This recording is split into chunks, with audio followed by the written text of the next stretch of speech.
ஆண்டவரும் இரட்சகருமான இயேசு கிறிஸ்துவின் நாமத்தில் உங்கள் யாவரை வாழ்த்தி ஆசீர்வதிக்கிறேன். இந்த இரவிலும் நான் விசுவாசிக்கிறேன், இந்த இரவு அநேகருடைய ஜெபத்துக்கு பதில் கொடுக்கிற ஒரு இரவாக இருக்கும் என்று நான் விசுவாசிக்கிறேன். 1 சாமுவேல் 2ஆம் அதிகாரம் 1 சாமுவேல் 2ஆம் அதிகாரம் அதிலே 8 முதல் 10 வரையுள்ள வசனங்களை மாத்திரம் நாம் வாசிக்க கேட்போம். அவர் சிறியவனை புழுதியிலிருந்து எடுத்து எளியவனை குப்பையிலிருந்து உயர்த்துகிறார். அவர்களை பிரபுக்களோடு உட்காரவும் மகிமையுள்ள சிங்காசனத்தை சுதந்திரிக்கவும் பண்ணுகிறார். பூமியின் அஸ்திபாரங்கள் கர்த்தருடையவைகள், அவரே அவைகளின் மேல் பூச்சக்கரத்தை வைத்தார். அவர் தமது பரிசுத்தவான்களின் பாதங்களை காப்பார். துன்மார்க்கர் இருளிலே மௌனமாவார்கள், பலத்தினால் ஒருவனும் மேற்கொள்வதில்லை. கர்த்தரோடே வழக்காடுகிறவர்கள் நொறுக்கப்படுவார்கள், வானத்திலிருந்து அவர்கள் மேல் விளங்குவார். கர்த்தர் பூமியின் கடையாந்தரங்களை நியாயம் தீர்த்து தாம் ஏற்படுத்தின ராஜாவுக்கு பலன் அளித்து தாம் அபிஷேகம் பண்ணினவரின் கொம்பை உயரப் பண்ணுவார் என்று துதித்தாள். ஆமென். Price the Lord. அன்னாளுடைய துதிப்பாடல், அவள் ஜெபம் பண்ணினாள் என்றுதான் இந்த 2வது அதிகாரத்தின் முதல் வசனம் துவங்குகிறது.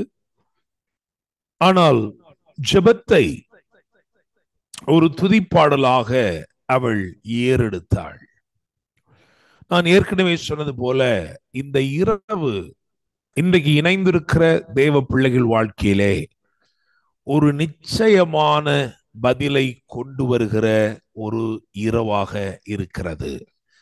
அது மாத்திரமல்ல, ஒரு புதிய காலகட்டத்தை துவக்கும் ஒரு இரவாக இருக்கிறது.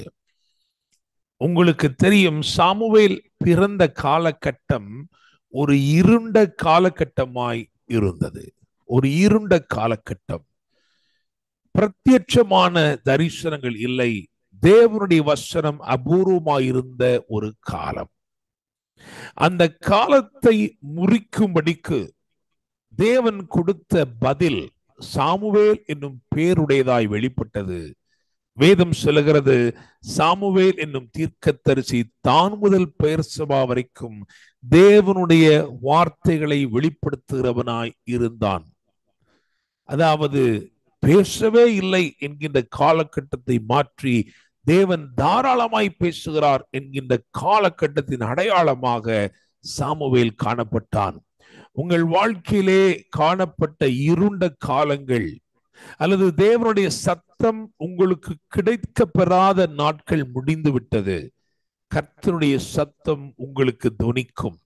அவருடைய சத்தம் உங்களுக்கு கேட்கும்.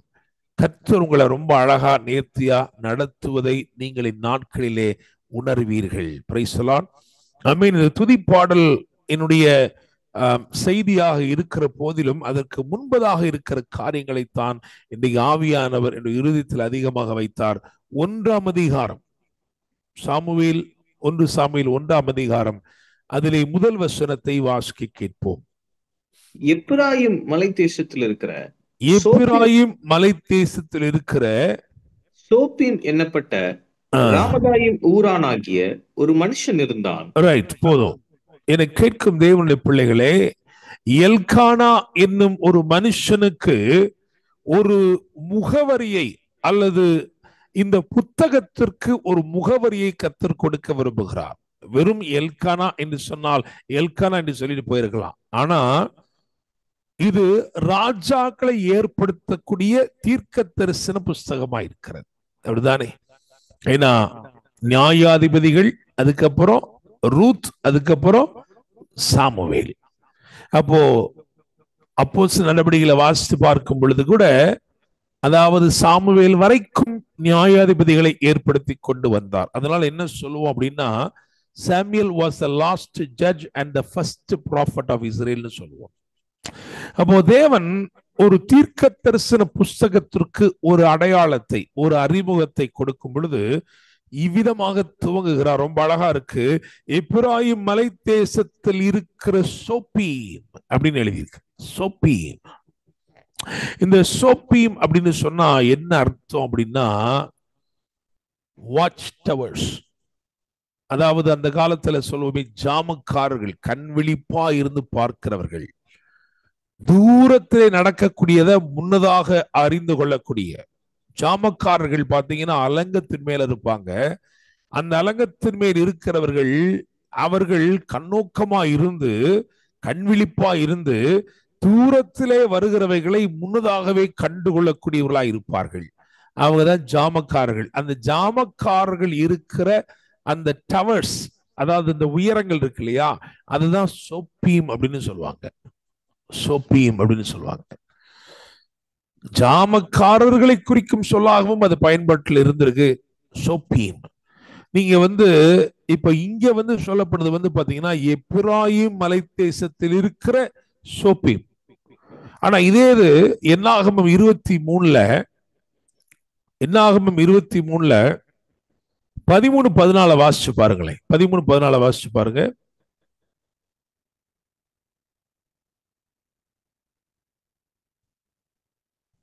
பின்பு பாலாக் அவனை நோக்கி, அவர்களை பார்க்கத்தக்க வேறொரு இடத்திற்கு என்னோட கூட வாரும். வேறொரு இடத்திற்கு என்னோட கூட வாரும். அங்கே அவர்கள் எல்லாரையும் பாராமல் அவர்களுடைய கடைசி பாளையத்தை மாத்திரம் பார்ப்பீர். அங்கே இருந்து எனக்காக அவர்களை சபிக்க வேண்டும் என்று சொல்லி அவனை பிஸ்காவின் கொடுமுடியில் இருக்கிற சோப்பீமின், அங்கே ஒரு சோப்பீம் சொல்லப்படுகிறது பாருங்களேன். பிஸ்காவின் கொடுமுடியில். இது எல்லாமே அந்த மலையில தான் வச்சிருந்திருக்கிறாங்க. ஓகே, சோ அந்த மலையில இருக்கிற ஒரு வாட்ச் டவர். என்ன சொல்றான் பாலாக்? என்ன சொல்றான்னா, பிலேயாம்கிட்ட, நீ இந்த ஜனத்தை சபிக்க சொன்ன, நீ அவங்களை ஆசீர்வச்சிட்ட, நீ எல்லாரையும் பார்க்காத, நான் உன்னை ஒரு இடத்துக்கு கூட்டு போறேன், அங்கிருந்து அவங்களுடைய கடைசி பாளையத்தை மட்டும் பாரு. இன்னைக்கு சர்ச்சில் எல்லாம் போய் பாத்தீங்கன்னா அந்த முன்னாடி உட்காந்துருக்கு நல்லா ஆராதிச்சுட்டு இருப்பான், பின்னாடி உட்காந்துருக்கு கதை பேசிட்டு இருப்பான். அத மாதிரி இவர் என்ன சொல்றாரு, நீ முன்னாடி இருக்கவனை பார்க்காத, முன்னாடி இருக்கவன் படிப்பாளியா இருக்கிறான், பின்னாடி கதை பேசிட்டு இருப்பான், அவனை பார்த்தாலாவது சபிச்சிடலாமான்னு கூட்டு போய் பார்க்கறான். ஆனா அவனை பார்த்தாலும் என்ன செய்ய முடியல, சபிக்க முடியவில்லை. பாலாக் பிலேயாமுக்கு இஸ்ரவேல் நிர்விசாரங்களை பார்க்கறதுக்கு ஒரு வழியை காட்டுறான். இதுவே பாரு, அங்க கொஞ்சம் பேர் அசதியா இருப்பாங்க, அங்க கொஞ்சம் பேர் அப்படியே கவனம் இல்லாம இருப்பாங்க, ஆனா அங்க கூட எல்லாம் நினைச்சிருக்காங்க, ஒழுங்கா இருந்திருக்கிறாங்க. அதை கூட பார்த்து அவனால் ஆசீர்வதிக்கு தான் முடிஞ்சு, சபிக்க முடியல. சரியா? அப்போ சோப்பீம் என்று சொல்வது a place of watching. தீர்க்க தரிசன புஸ்தகமா இருக்கிறபடினாலே இந்த தீர்க்க தரிசன புஸ்தகத்திற்கு ஒரு முன்னுரை கொடுக்க வேண்டும் என்று ஆண்டவர் கொடுக்கிறாரு. நான் இன்னைக்கு அதுல இருந்து என்ன சொல்றேன்னா, நீங்க எங்க இருந்தாலும் சரி, என்ன இடத்துல இருந்தாலும், என்ன சூழ்நிலை இருந்தாலும் சரி, you must know that God is watching over you. உங்களை பார்த்து கொண்டே இருக்கிற ஒரு தேவன் இருக்கிறார். Praise the lord. ஆமென். உங்கள் சூழ்நிலைகளில் ஒன்றும் அவருக்கு மறைவாய் இருக்கவில்லை. நீங்கள் கடந்து செல்லும் சகல பாதைகளிலும் உங்கள் எல்லா வழிகளையும் அவர் கண்ணோக்கி பார்க்கிறவராகவே இருக்கிறார். Praise the lord. Amen. So அதான் அங்க 1வது அதிகாரத்துல எழுதியிருக்கு. அங்கே எல்கானா என்கின்ற ஒரு மனுஷன், அந்த எல்கானா என்னும் அந்த மனுஷனுக்கு 2 மனைவி இருக்கிறாங்க. மூத்த மனைவிக்கு பேரு அன்னாள். அன்னாளுக்கு பிள்ளை இல்லை. எனவே அவன் இன்னொரு திருமணம் பண்ணியிருக்கிறான். அந்த பெண்ணுக்கு பேரு பெனினாள். சரியா? ரைட். ஓகே. இருந்தாலும் நம்ம அந்த சோப்பீம் பத்தி நான் உங்களுக்கு சொன்னேன். அந்த என்னாகமத்திலே போயிட்டு இந்த ஒரு வருஷத்தை வாசல் திரும்பி வருவோம். ஏன்னா அவன் போய் என்ன பார்த்தான், பிலேயாம் போய் என்னத்தை பார்த்தான் அப்படின்ற ஒரு விஷயம் இருக்கு இல்லையா, அதை நம்ம சொல்லிடுவோம். ஏன்னா அதுக்கும் இந்த தீர்க்க தரிசன பார்வைக்கும் சம்பந்தம் இருக்கிறது. என்னாகமம் 23:19 மட்டும் வாசிச்சிருவோம். என்னாகமம் 23:19 மட்டும் வாசிப்போம். பொய் சொல்ல தேவன் ஒரு மனிதன் அல்ல, மனம் மாற அவர் ஒரு மனு புத்திரனும் அல்ல. அவர் சொல்லியும் செய்யாதிருப்பாரா? அவர் வசனத்திலும் நிறைவேற்றாதிருப்பாரா? சொல்லியும் செய்யாதிருப்பாரா? வசனித்தும் நிறைவேற்றாதிருப்பாரா? Price the lord. ஆமென். அப்ப இன்னைக்கு ஆண்டவர் ஒரு காரியத்தை முதல்ல உங்களுக்கு ஞாபகப்படுத்துகிறார். நான் மறந்தாலும் அவர் அதை மறக்கல. என்ன சொல்ல வர்றாருன்னா, அப்பா, ஐ எம் வாட்சிங் ஓவர் யூ. உன் வாழ்க்கையில் நடக்கும் சகல நகர்வுகளையும் நிகழ்வுகளையும் நான் அறிந்திருக்கிறேன். நான் சொல்லியும் செய்யாதிருப்பேனோ, வசனித்தும் நிறைவேற்றாதிருப்பேனோ? உனக்கு சொன்னவைகளை நான் செய்யாம இருப்பேனா? நான் எப்படியாகிலும் அவைகளை நிறைவேற்ற மாட்டேனா என்று கர்த்தர் உங்களை பார்த்து சொல்கிறார். எனவே இன்றைக்கு எந்த வார்த்தைகளால் நீங்கள் தைரியம் அடையும்படி நான் கேட்டுக்கொள்கிறேன். Price the Lord. இப்ப அன்னாளுடைய கதைக்கு வருவோம்.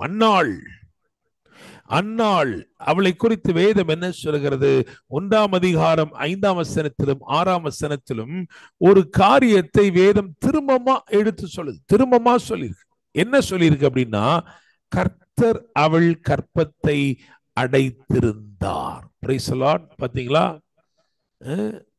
பாருங்க, அன்னாளை சிநேகித்தபடினால் அவளுக்கு இரட்டிப்பான பங்கு கொடுப்பான், கர்த்தரோ அவள் கற்பத்தை அடைத்திருந்தார். திரும்ப 6ஆம் வசனத்திலும் அது துவங்குகிறது, கர்த்தர் அவள் கற்பத்தை அடைத்தபடியினால் அப்படின்னு எழுதியிருக்கு. அவளுடைய அங்க என்ன சொல்லப்படுனா, அவள் துக்கப்படும்படியாக அவளை மிகவும் விசனப்படுத்துவாள். இந்த பிரச்சனைக்கே ஒரு விதத்துல காரணம் யாருன்னு சொல்ல வருதுன்னா, கர்த்தர் தானே பண்ணாராம், அடைத்திருந்தார். ஆனா கர்த்தர் அடைத்திருந்தார் அப்படின்னு போட்டிருக்கும் பொழுது, அப்ப கர்த்தர் திறந்தார் எங்கேயாவது போடணும்ல, இல்லையா? கர்த்தர் அன்னாளுடைய கற்பத்தை திறந்தார் அப்படின்னு எங்கேயாவது போடணும்ல. அப்படி போடல. ஆனா என்ன போட்டிருக்கு? கர்த்தர் அன்னாளை நினைத்தருளினார். Price the Lord. ஹல்லேலூயா. ஆமென். சில நேரங்கள்ல கர்த்தர் தம்முடைய அனந்த ஞானத்தின்படி இதை புரிந்து கொண்ட பிறகு, இந்த துதிப்பாடல்ல பாத்தீங்கன்னா, அவ சொல்ற பிரதானமான காரியம் சொல்ற பிரதானமான காரியம் என்ன? அதுல வரிசைப்படுத்துதல பாத்தீங்கன்னா 3ஆவதுல சொல்லுவா, கர்த்தர் ஞானமுள்ள தேவன், அவர் செய்கைகள் யதார்த்தம் அல்லவோ. என்ன சொல்ல வரானா, அவர் எதையும் வேணுனுக்கே செய்யலப்பா. அவர் வேணுனுக்கே செய்யல. அவர் ஞானமுள்ள தேவன். அவருடைய ஞானத்தை காலத்தால் விளங்கி கொள்ள முடியாது. அவர் நித்தியமுள்ள தேவன். அவருடைய ஞானம் உங்க வாழ்க்கையில இடைப்படும் போது, நம்ம எல்லாம் காலத்துக்குள்ள இருக்கிறோம், காலத்தால் கட்டுப்பட்டவர்களா இருக்கிறோம், நமக்கு அதை புரிந்து கொள்ள முடியாது.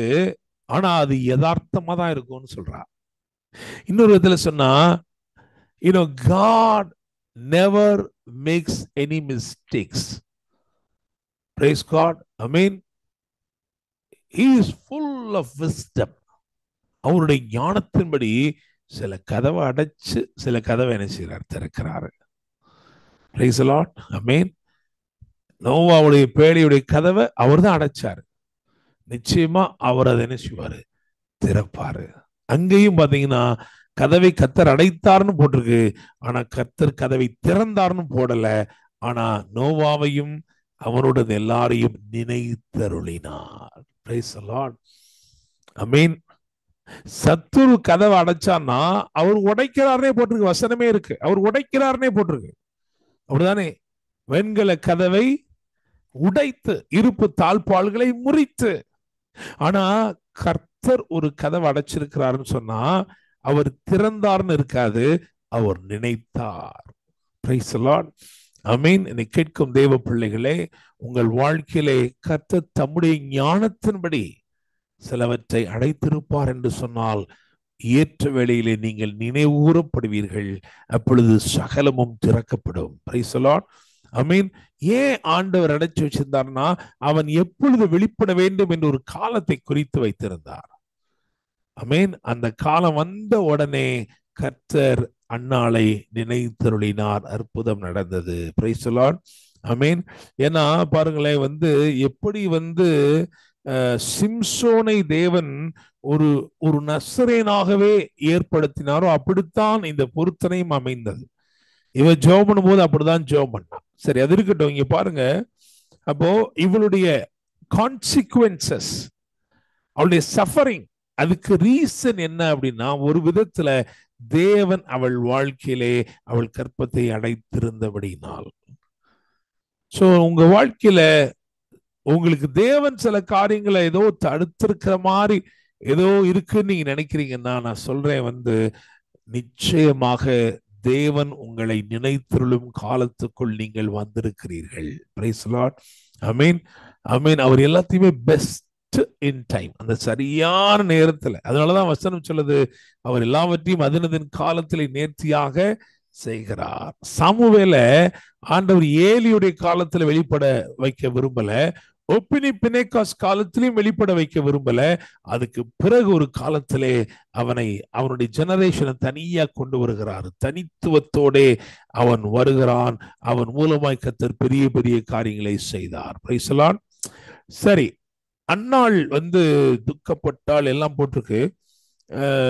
இதுல ஒரு முக்கியமான சத்தியத்தை நீங்கள் புரிந்து கொள்ளும்படிக்கு நான் கேட்டுக்கொள்கிறேன். காரணம் பாருங்க, அதாவது உங்களுடைய ஆசீர்வாதத்தை தடுக்கக்கூடிய, உங்க நன்மையை தடை செய்யக்கூடிய ஏதோ ஒன்றை சத்துரு என்ன பண்ணுவான் தெரியுமா? உங்க கூடாரத்துக்குள்ளே வச்சிருப்பான். உங்க கூடாரத்துக்குள்ளே வச்சிருப்பான். உங்க சொந்தக்காரர்களே ஒரு ஆளை வச்சிருப்பான். இயேசு கிறிஸ்து சொன்னார், அவன் ஒருத்தனுடைய சத்துருக்கள் அவனுடைய வீட்டார் தான் அப்படின்னாரு. சரியா? இந்த வசனத்தை கொஞ்சம் கவனிக்கும்படி நான் கேட்கிறேன். 7வது வசனத்தை நீங்கள் தயவு செய்து வாசியுங்கள். 1:7. அவள் கர்த்தருடைய ஆலயத்திற்கு போகும் சமயத்தில் அவன் வருஷந்தோறும் அந்த பிரகாரமாய் செய்வான். இவள் அவளை மனமடிவாக்குவாள். அப்பொழுது அவள் சாப்பிடாமல் அழுது கொண்டிருப்பாள். சரி, இப்ப 6, 7 சேர்த்து வாசிங்க. அப்போ இன்னும் கொஞ்சம் கூட உங்களுக்கு புரியும். கர்த்தர் அவள் கற்பத்தை அடைத்தபடியினால் அவளுடைய சக்களத்தை அவள் துக்கப்படும்படியாக அவளை மிகவும் விசனப்படுத்துவாள். அவள் கர்த்தருடைய ஆலயத்திற்கு போகும் சமயத்தில் பாத்தீங்களா? சமயத்தில் நல்லா கவனிங்க. மனமடி வாக்குறது, அழுக வைக்கிறது, புலம்ப வைக்கிறது, அதுக்கெல்லாம் ஒரு நேரத்தை குறிச்சு வச்சிருக்கிறான். வருஷந்தோறும் இந்த பிரச்சனை, இந்த பஞ்சாயத்து நடந்துகிட்டு இருக்கு. ஆனா எப்ப நடக்குதுன்னா கர்த்தருடைய ஆலயத்துக்கு போகிற சமயத்தில். நல்லா புரிஞ்சுக்கோங்க. எல்கானா எப்படிப்பட்ட மனுஷனா இருக்கிறான்னா, அவன் தேவனுக்கென்று வருஷந்தோறும் போய் பலி செலுத்துறவனா இருக்கிறான்.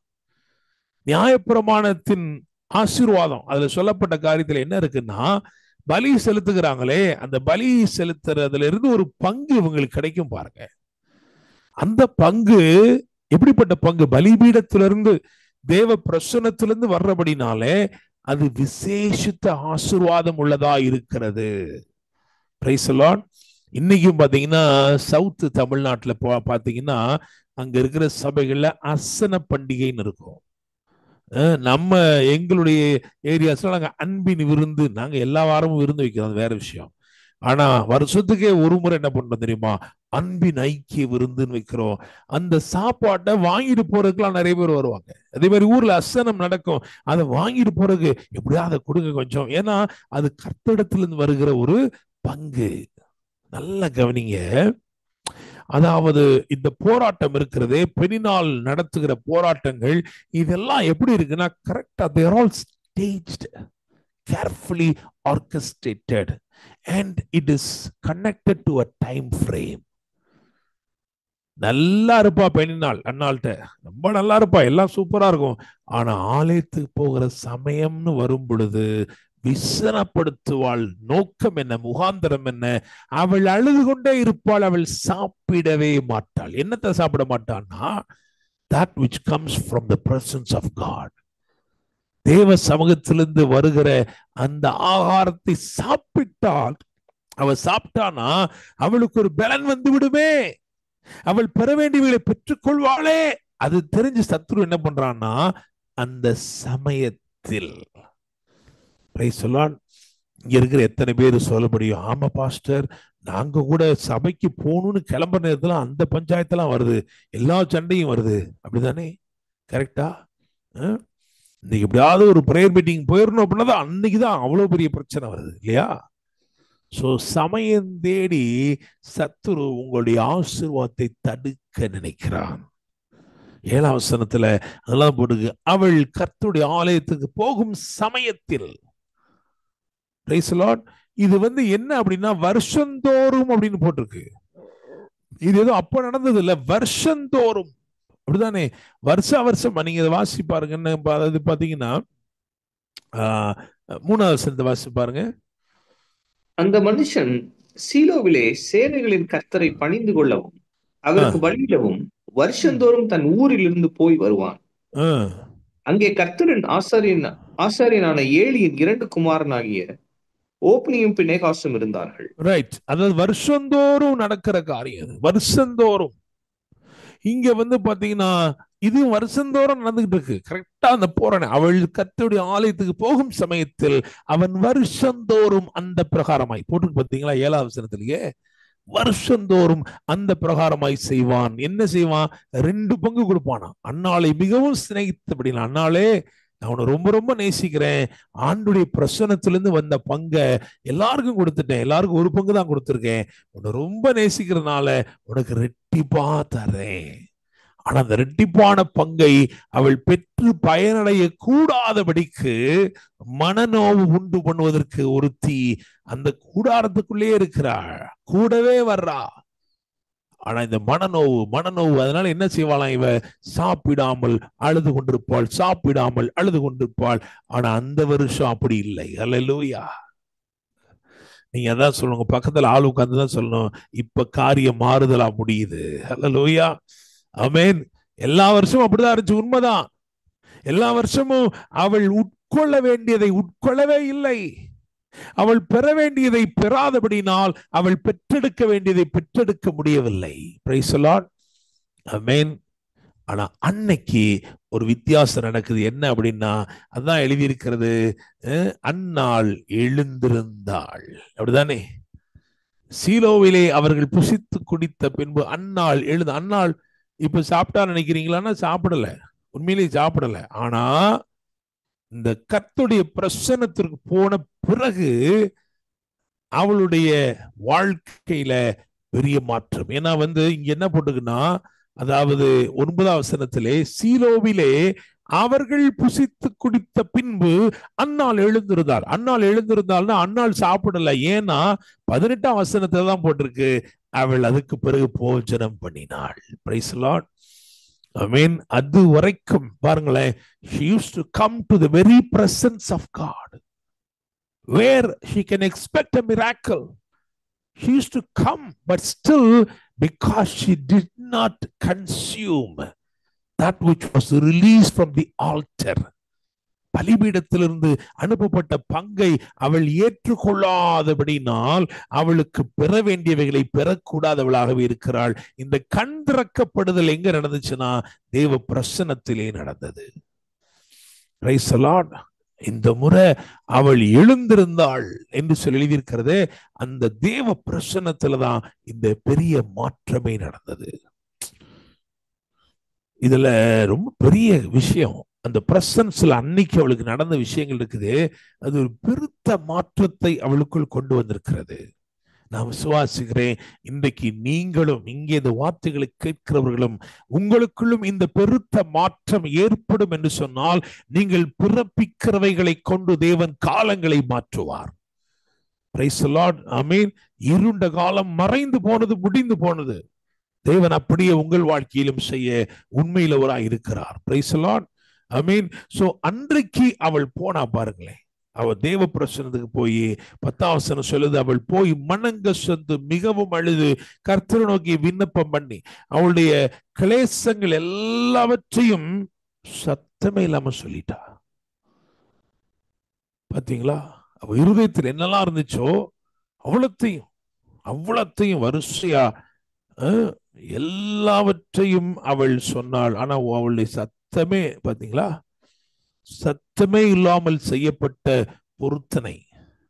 இந்த பொருத்தனை கூட ரொம்ப அழகா இருந்துச்சு. நான் அதை யோசிச்சு பார்த்தேன், அந்த காலத்தையும் இந்த காலத்தையும் கம்பேர் பண்ணியும் பார்த்தேன். அதாவது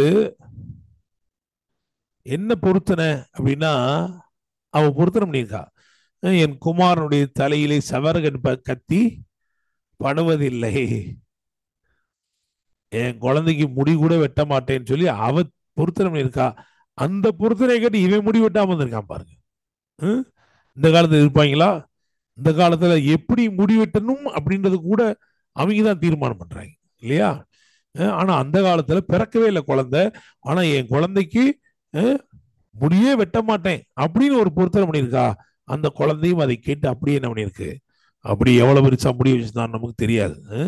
திருவள்ளுவர் மாதிரி சுருட்டி வச்சிருந்திருக்கலாம் ஒருவேளை, நமக்கு தெரியாது. ஆனா இருந்திருக்கான் பாருங்க.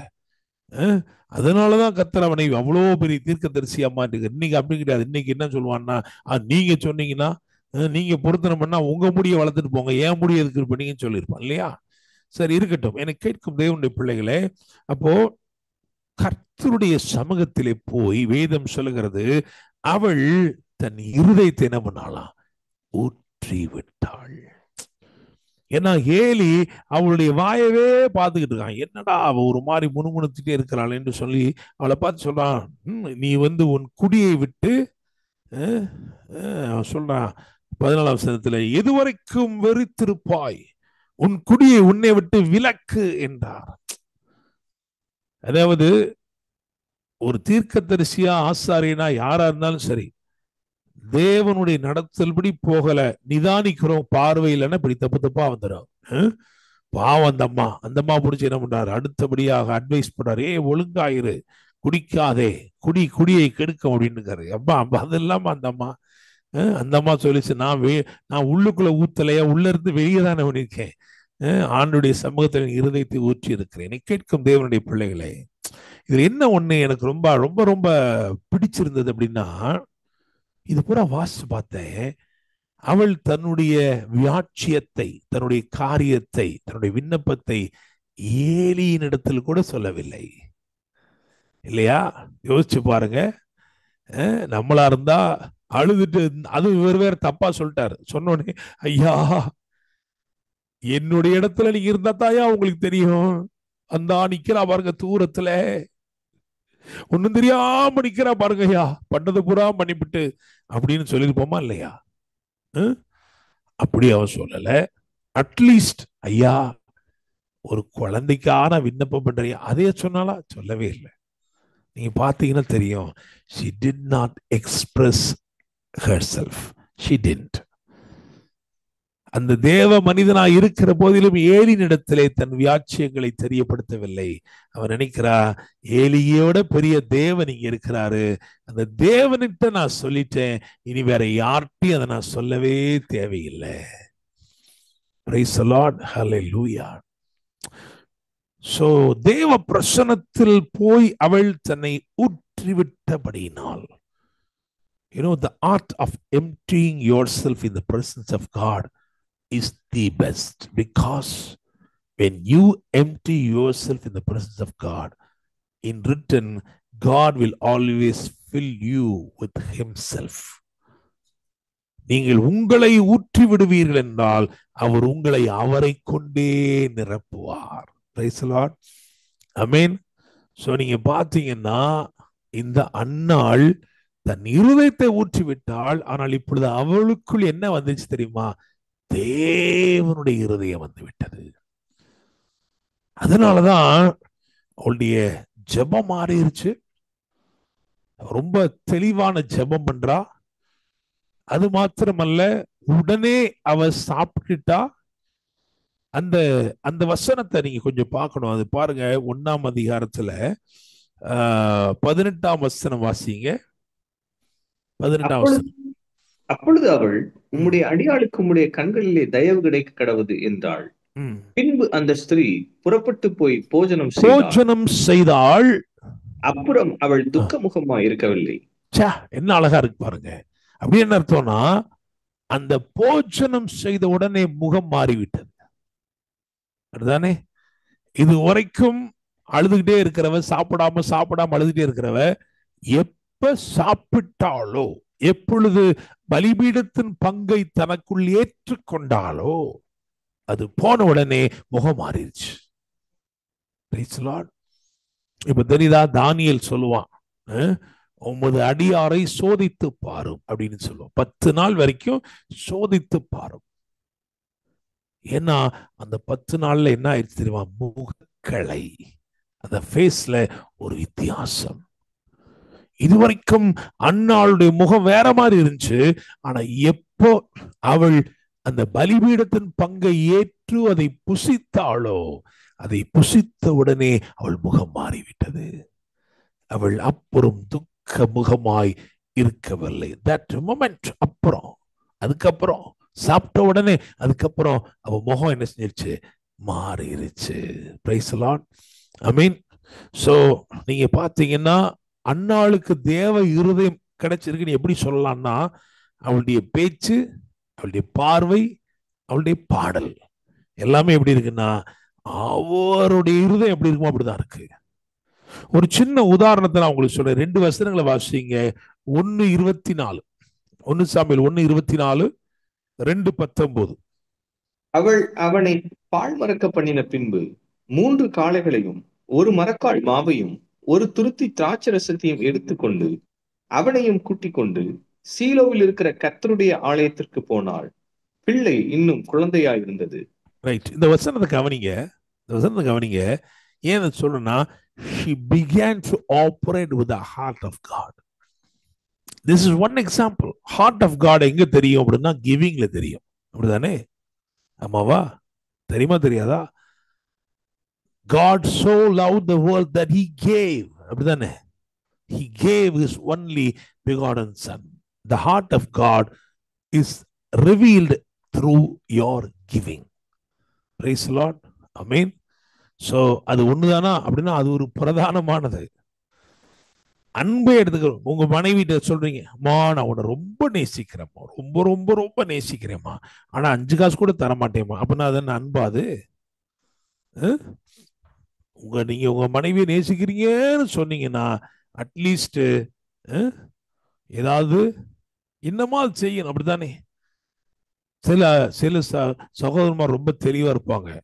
வெட்டிங் டே வரும்போது சொல்லுவாங்க, ஏதாவது உனக்கு அதை வாங்கி, அந்த மாதிரி நினைச்சு இதை வாங்கி தருவார், அதை வாங்கி தருவார், ஏதோ நினைச்சிட்டு இருப்பாங்க. அவர் ஒரே ஒரு பாட்டை மட்டும் பாடிட்டு போயிடுவார், நான் என்னை தந்தேனே அப்படின்னு போயிடுவார். அவருவே தந்துட்டாரா? Praise the lord. அந்த அம்மாவும் சமைக்காம இதே மாதிரி சொல்லுச்சுன்னா அப்படி இருக்கும். ஒன்னும் சாப்பாடு போடாம நான் என்னை தந்தேனே அப்படின்னு அப்படி இருக்கும் இல்லையா? என்னை கேட்கும் தேவனுடைய பிள்ளைகளே, அன்பு அதுல என்ன இருக்கணும்னா, there is a giving.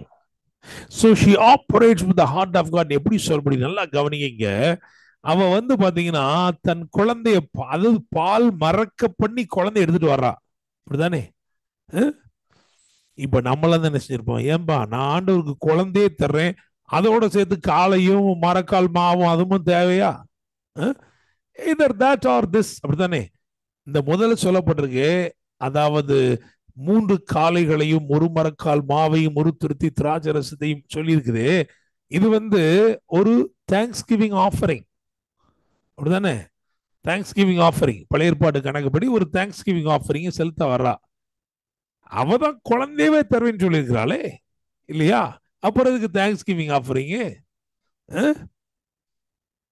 அப்படித்தானே? அவளுடைய பொருத்தனை அவள் செலுத்தக்கூடிய காணிக்கை பார்க்கிலும் பெரியது அல்லவோ? அப்படி இருக்கும்போது எதுக்கு அவ அதை எடுத்துட்டு வரணும்? அப்படி கிடையாது. She is a cheerful giver. சரி, இப்ப கொடுத்தாச்சு, இதையும் செஞ்சாச்சு. இந்த வசந்த வாசிங்க, 2:19 வாசிங்க. 1 சாமுவேல் 2:19. அவனுடைய தாய் வருஷந்தோறும் செலுத்தும் பலியை செலுத்துகிறதற்காக தன் புருஷனோட கூட வருகிற போதெல்லாம் அவனுக்கு ஒரு சின்ன சட்டையை தைத்து கொண்டு வருவாள். ஆஹா, ஏற்கனவே கொடுத்தாச்சு, கர்த்தருக்குன்னு கொடுத்தாச்சு. ஆசாரியனை பார்த்து, ஏலி நீங்க தான் உங்க பொறுப்பு, உங்ககிட்ட கொடுத்துட்டேன், இனிமே அவனுக்கு சட்டை வாங்குறது எல்லாம் உங்க வேலை அப்படி சொல்லல. அவள் தேவனுக்கு கொடுத்த, அவன் நினைக்கிறா, நான் கர்த்தருக்கு கொடுத்த அவன் அவருடைய சமூகத்துல வளருவான், அவன் வளர வளர அவனை அழகுபடுத்த வேண்டிய வேலை என்னுடைய வேலை. அதுவும் அந்த சட்டையை தச்சு கொண்டு வராளே, அது எந்த காலகட்டம்னு பாத்தீங்கன்னா, இருந்த ஒரு குழந்தைய கொடுத்து போட்டு திரும்ப குழந்தையே இல்லாம இருந்த காலம். Price the Lord. அப்படிதானே? நான் சொல்றேன், அதாவது வேற யாராவது இருந்திருந்தா, குழந்தைய கொடுத்த பிறகு 3 வருஷமா குழந்தைய இல்லைன்னதுக்கு அப்புறம் மெதுவா போய் ஆசாரி நான் ஏலியை பார்த்து ஒரு அக்ரிமெண்ட் போட்டு, நான் ஏதோ தெரியாம கொடுத்துட்டேன், இப்ப எனக்கு குழந்தை இல்லை, இன்னொரு குழந்தை பிறந்த பிறகு இந்த குழந்தைய என்ன செய்யறேன் அப்படி இருந்திருக்கலாம். ஆனா அப்படி செய்யல. அவ என்ன பண்றா தெரியுமா? திரும்ப திரும்ப திரும்ப திரும்ப தான் கர்த்தருக்கு கொடுத்த அந்த காணிக்கையான, அந்த குர்பானாக கொடுத்த அந்த குழந்தையை அவள் இன்னும் அழகுபடுத்துகிறாள். அதுதான் ஹார்ட் ஆஃப் காட். ஏன்னா இது தேவனுடைய இருதயம் எப்படி இருக்குன்னா, நீங்க எப்பெல்லாம் தேவ பிரசன்னத்துக்கு வர்றீங்களோ அப்பெல்லாம் உங்களுக்கு ஏதோ ஒண்ணு கொடுக்கணும்னு நினைக்கிறார். அல்லேலூயா, பிரைஸ் தி லார்ட். ஐ மீன் நீங்க சொல்லலாம், ஆண்டவரே எனக்கு உங்களை தான் வேணும் ஆண்டவரே, உங்க கையில இருக்கிறதெல்லாம் எனக்கு வேணும் ஆண்டவரேன்னு சொன்னா கூட அவர் என்னதான் பண்ணிக்கிட்டே இருக்கிறாரு? அவர் உங்களுக்கு கொடுத்துக்கிட்டே கொடுத்துக்கிட்டே கொடுத்துக்கிட்டே தான் இருக்கிறாரு. That's a heart of God. So நான் என்ன சொல்ல முடியும்னா, தேவ பிரசன்னத்தில் அன்னாள் தன் இருதயத்தை உற்றுவிட்டபடியினால், தன்னை முற்றிலுமாய் வெறுமையாக்கினபடினால் தேவன் அவளை தம்முடைய இருதயத்தால் நிரப்பிட்டார். உன் இருதயத்துக்கு எல்லாம் நீ ஊத்திட்டமா, அப்ப என் இருதயத்தில் இருக்கிறதெல்லாம் உனக்குள்ள என்ன செய்றேன், தருகிறேன்னு சொல்லி அப்படி அனுப்பினபடினாலே அவள் தேவனை போல செயல்பட தொடங்கினாள். Price the Lord. ஐ மீன் அது எதுலெல்லாம் விளங்குச்சு அப்படின்னா, அது அவளுடைய பேச்சிலே விளங்கினது. உண்மைதான். ஏன்னா அந்த பாடல் எடுத்து பாத்தீங்கன்னா, அந்த பாடல்ல அவ முதல் எடுத்தோன்னு என்ன சொல்றா தெரியுமா? என் வாய் திறந்திருக்கிறது. அப்படிதானே? என்னுடைய வாய் திறந்திருக்கிறது, என்னுடைய வாய் திறந்திருக்கிறது. அப்ப நான் சொல்றேன், when you are filled with the heart of God, you will carry a different testimony. Praise the Lord. Amen. உங்களுடைய சாட்சி எப்படி இருக்கும்? ஒரு வித்தியாசமான சாட்சி. வித்தியாசமான சாட்சி. ஜெபம் பண்ணும் போது எந்த இடத்துல அவள் ஜெபம் பண்ணினாலோ அங்கே உதடுகள் மாத்திரம் அசைந்தது, சத்தம் கேட்கப்படவில்லை. ஆனால் இப்பொழுது அந்த விண்ணப்பத்தின் பதிலோடு வந்து நிற்கிறபடினால் இப்பொழுது சொல்ல, என்னுடைய வாய் திறந்திருக்கிறது. I have a testimony to declare to this world. என்னுடைய தேவன் என் ஜெபத்தை கேட்கிற தேவன், எனக்கு பதில் கொடுக்கிற தேவன் என்று தைரியமாய் சொல்லும்படிக்கு அவளுடைய சாட்சி, அவள் பேச்சு, அவளுடைய சாட்சி சூப்பரா இருக்கு பாருங்க. I mean, so if you are full of the heart of God, I want to tell you, you will have a very different testimony. A testimony that will edify everyone. கேட்கிற எல்லாரையும் பக்தி விருத்திக்கு ஏதுவாக பக்தி விருத்தி அடைய செய்கிற, பலனடைய செய்கிற ஒரு சாட்சியை தேவனின் நாட்களில் உங்கள் வாயிலே வைக்க போகிறார். இங்க நீங்க அமைதியா சத்தமே இல்லாம அழுது ஜெபம் பண்ணீங்களோ, அங்கே நீங்கள் சாட்சி சொல்லும்படி, பெரிய பெரிய சாட்சிகளை சொல்லும்படி கர்த்தர் உங்களை தம்முடைய இருதயத்தினாலே நிரப்பி இருக்கிறார். ஹல்லேலூயா. இரண்டாவது என்ன சொன்னேன்னா, அன்னாளின் பார்வை, அன்னாளுடைய பார்வை, அன்னாளுடைய பேச்சு மாறிடுச்சு, அன்னாளுடைய பார்வை மாறிடுச்சு. எவ்வளவு சூப்பரா இருக்கு இந்த பார்வை அப்படின்னா, ஒரு தரிசன பார்வை. 1 சாமுவேல் 2ஆம் அதிகாரத்திலே 10வது வசனம். கர்த்தரோடே வழக்காடுகிறவர்கள் நொறுக்கப்படுவார்கள், வானத்திலிருந்து அவர்கள் மேல் முழங்குவார். கர்த்தர் பூமியின் கடையாந்தரங்களை நியாயம் தீர்த்து தாம் ஏற்படுத்தின ராஜாவுக்கு பலன் அளித்து தாம் அபிஷேகம் பண்ணினவரின் கொம்பை உயர பண்ணுவார் என்று துதித்தார். ஆமென். பாத்தீங்களா எப்படி பாக்குறா? அதாவது அப்ப ராஜாவே கிடையாது. சாமுவேல் வளர்ந்து பெரிய ஆளான பிறகுதான் சவுலே வராரு, அப்படித்தானே?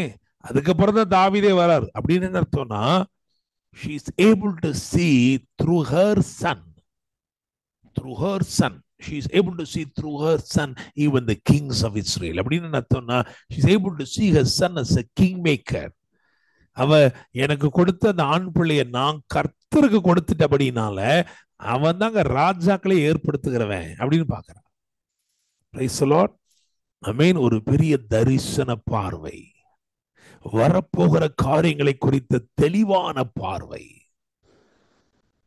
தேவன் சொல்றார், ஆண்டு சொல்றார், இன்னைக்கு உங்க சாட்சி, உங்க பேச்சு மாறுது, உங்க பேச்சு மாறுது, உங்க பார்வை மாறுது.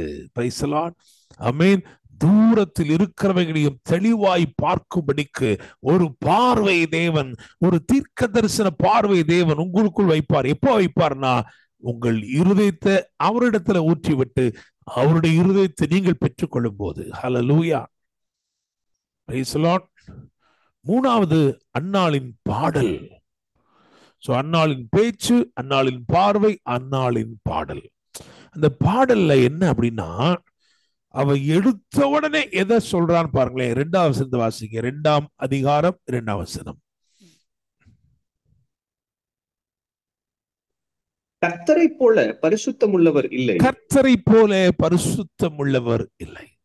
இதுல ஃபுல்லாவே வந்து பாத்தீங்கன்னா கர்த்தருடைய வெளிப்பாடுகள், கர்த்தரை பற்றிய வெளிப்பாடுகள் சொல்கிறார். அவர் பரிசுத்தமான தேவன், அவர் பலப்படுத்துகிற தேவன், அவர் உயர்த்துகிற தேவன். இப்படி வரிசையா சொல்லிட்டே வரா.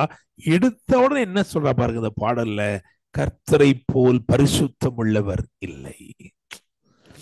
காலையில் ஒரு செய்தி கொடுத்தேன், பெதஸ்தாவை பற்றி பேசினேன். அந்த பெதஸ்தாவுடைய செய்தியின் முடிவுல ஒரு காரியத்தை சொன்னேன். என்ன சொன்னேன் அப்படின்னா, அதாவது பெதஸ்தா, அதாவது ஆட்டு வாசல் அங்க சுத்தி என்னெல்லாம் இருந்துச்சு அப்படின்னா, முதல்ல பண்டிகை காலம், பண்டிகையின் மகிழ்ச்சி இருந்தது. அப்புறம் பெதஸ்தா அந்த ஆட்டு வாசல பண பரிவர்த்தனை நடந்து விடும், நிறைய பணம் வந்த வாசல் அதுதான்.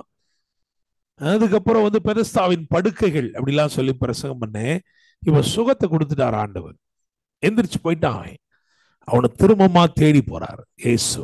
ஏன்னா அது வரைக்கும் அவ்வளவு அற்புதத்தை பெற்ற பிறகும் அவர் யார் என்று அவனுக்கு தெரியாது தானே. ஆனா அவன் வெகு காலமாய் வியாதிஸ்தர் என்று அவர் அறிந்திருந்தார். அவனை குறித்து எல்லாம் அவருக்கு தெரியும், ஆனா அவர் யாருன்னு அவனுக்கு தெரியாது. இப்ப இயேசு போறாரு, நல்லா கவனிங்க, அவர் அவனை பண்டிகையின் மகிழ்ச்சியோடு இணைக்கவில்லை. அப்படி நினைச்சாரா? அதை பத்தி பேசினாரே, பரவாயில்ல பண்டிகை சூப்பர், நீ நல்லா கொண்டாடுப்பா சொல்ல. பரிவர்த்தனை நடந்த பணம் நிறைய இருக்குது இந்த வாசல்ல, அந்த பணத்தோடு இணைத்தாரா? இல்ல, அதுவும் இணைக்கல. ஆனா எங்க இணைச்சார் தெரியுமா? பரிசுத்தத்தோடு இணைத்தார். Because holiness is the character of God. It is God's character. நீங்க அவருடைய கேரக்டர் மூலமா தான் அவர் அறிந்து கொள்ள முடியும். பிரைஸ் தி லார்ட், ஆமென். அவருடைய ஆசீர்வாதங்கள் மூலமா அவர் அறிந்து கொள்றதில்லை, அவருடைய கேரக்டர் மூலமா அவர் அறிந்து கொள்ளணும். அதுதான் தேவன் விரும்புகிறார். அப்போ இந்த பாடல்ல அவ எடுத்தவன் என்ன சொல்றா பாத்தீங்களா? அவருடைய பரிசுத்தத்தை பத்தி பேசுகிறா. பிரைஸ் தி லார்ட், ஆமென். உங்களுக்கு பணம் தேவைன்னு அவருக்கு தெரியும், ஆனா உங்க தேடல் பணமா இருக்கக்கூடாது. உங்கள் தேடல் அவராக இருக்க வேண்டும். அவரை தேடுங்கள், அவருடைய பரிசுத்தத்தை நாடுங்கள். அப்பொழுது இதெல்லாம் பின்னாடி என்ன செய்யும்? உங்களை தேடி வரணும். நான் அந்த பாட்டு நான் தியானிக்கும் பொழுது எனக்குள்ள ஒரு பெரிய சந்தோஷம் உண்டானது. நான் ஒரு தீர்மானம் பண்ணேன், ஆண்டவரே இனிமே என்னுடைய தேவைக்கான எங்கேயுமே போக மாட்டேன்னு சொல்லி தீர்மானம் பண்ணேன். I will never go anywhere for my need. I will seek only you. I will seek only your kingdom. என்னுடைய நீடு தான் என்னை தேடி வரட்டும் ஆண்டவரே. பிரைஸ் தி லார்ட், ஆமென். பாருங்க, நம்ம நியாய பிரமாணத்துக்கு கீழ்ப்பட்டவர்கள் அல்ல, நாம் கிருபா பிரமாணம், பூரண பிரமாணத்துக்கு கீழ்ப்பட்டவராயிருக்கிறோம். நியாய பிரமாணம் வேற விதமா வேலை செஞ்சுக்கிட்டு இருந்துச்சு, குற்றம் கண்டுபிடிச்சு. ஏன்னா சமயம் தேடி என்னை வஞ்சித்ததுன்னு சொல்லி பவுல் சொல்றாரு. ஆனா கிருபை என்ன தெரியுமா? சமயம் தேடி உன்னை ஆசீர்வதிக்கிறது. பிரைஸ் தி லார்ட், ஆமென். என்னை கேட்கும் தேவனுடைய பிள்ளைகளே, நீங்க தைரியமா, சந்தோஷமா, மகிழ்ச்சியா இருக்க வேண்டும். காரணம், நீங்க எப்பெல்லாம் தேவ பிரசன்னத்தில் உங்கள் இருதயத்தை ஊற்றுகிறீர்களோ அப்பொழுதெல்லாம் அவர் உங்கள் இருதயத்திற்குள் தன்னுடைய இருதயத்தை வைத்து விடுகிறார். தன்னுக்குள்ள இருக்கிறத உங்களுக்குள்ள ஊற்றி விடுகிறார். நீங்கள் வெறுமையா ஒரு நாளும் போக முடியாது God's presence-ல இருந்து. when you empty yourself, don't ever think that you will go empty. You will never go empty. You will be filled with himself. He will fill you with himself. அவர் உங்களை தம்மை கொண்டு நிறைத்து நடத்துவார். உங்கள் பேச்சு மாறும், உங்கள் பார்வை மாறும், உங்கள் பாடல் மாறும். ஹல்லேலூயா, ஆமென். விசுவாசிக்கிறீங்களா? 2ஆம் அதிகாரம் 1ஆம் வசனத்துல 3 காரியம் சொல்லுங்க. என் இருதயம், என் கொம்பு, என் வாய். நான் அதை எப்படி போடுறது தெரியுமா? மகிழ்ந்திருக்கும் இருதயம், உயர்ந்திருக்கும் கொம்பு, திறந்திருக்கும் வாய். Price the Lord. இவ்விதமாகவே தேவன் உங்களை ஆசீர்வதிப்பாராக. நீங்க தேவ பிரசன்னத்திலிருந்து இப்ப எம்டியா போகல. நீங்க 3 காரியங்களை நான் உங்களுக்கு சொல்லியிருக்கிறேன். உங்கள் பேச்சு, உங்கள் பார்வை, உங்கள் பாடல். பிரைஸ் தி லார்ட், ஆமென். கண்களை மூடி நாம் ஜெபம் பண்ணுவோம்.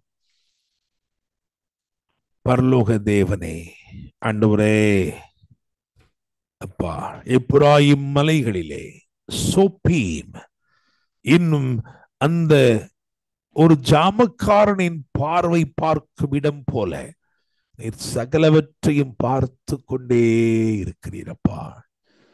உம்முடைய பார்வைக்கு மறைவாய் ஒன்றுமே இருக்கவில்லை. நீர் சொல்லியும் செய்யாதிருப்பீரோ, வசனத்தையும் நிறைவேற்றாதிருப்பீரோ. நீர் சொன்ன எல்லாவற்றையும் நிறைவேற்ற உண்மையுள்ள தேவனாய் இருக்கிறீர். ஆண்டவரே, உதடுகள் மாத்திரம் அசைந்த இடத்திலே ஆண்டவரே பெரிய சாட்சிகள் எழும்பும்படிக்கு பேச்சு மாறட்டும், பார்வை மாறட்டும், பாடல் மாறட்டும். அப்பா, நீர் அப்படி செய்கிறதற்காக நன்றி தகப்பனே. ஆண்டவரே, மகிழ்ந்திருக்கும் இருதயத்தையும், உயர்ந்திருக்கும் கொம்பையும், திறந்திருக்கும் வாயையும் ஆண்டவரே நீர் தந்து ஒவ்வொருவரையும் ஆசீர்வதிப்பீராக. உம்முடைய கரம் கூட இருப்பதாக நீ செபிக்கிறோம் தகப்பனே. ஆண்டவரே, தேவனுடைய இருதயத்தால் நிறையப்பட்ட ஜனமாய் இவர்கள் எந்நாளும் காணப்படும்படி செபிக்கிறேன். ஆண்டவரே, இவர்கள் மூலமாய் கர்த்தர் பிறப்பிக்கும் நன்மைகள் காலத்தை மாற்றக்கூடிய நன்மையாய் ஆசீர்வாதமாய் அமைவதாக. இந்த வார்த்தைகள் மூலமாய் தொடர்ந்து ஊழியம் செய்யும் மீட்பெரும் இரட்சகருமான இயேசு கிறிஸ்துவின் நாமத்தில் ஜெபிக்கிறோம். ஜெபம் கேளும் ஜீவனுள்ள நல்ல தகப்பனே, ஆமென். என் ஆத்துமாவே கர்த்தரை ஸ்தோத்திரி, என் முழு உள்ளமேடு பரிசுத்த நாமத்தை ஸ்தோத்திரி. என் ஆத்துமாவே கர்த்தரை ஸ்தோத்திரி, கர்த்தர் செய்த சகல உபகாரங்களையும் மறவாதே. ஆமென். நம்முடைய கர்த்தராயிருக்கிற இயேசு கிறிஸ்துவின் கிருபையும், பிதாவாகிய தேவனுடைய அன்பும், பரிசுத்த ஆவியானவருடைய அந்யோன்ய ஐக்கியமும், சமாதானமும், பாதுகாவலும், வழிநடத்தலும், ஆசீர்வாதங்களும் நம் அனைவரோடும் கூட இன்றும் என்றும் சதா காலங்களிலும் தங்கியிருப்பதாக. ஆமென்.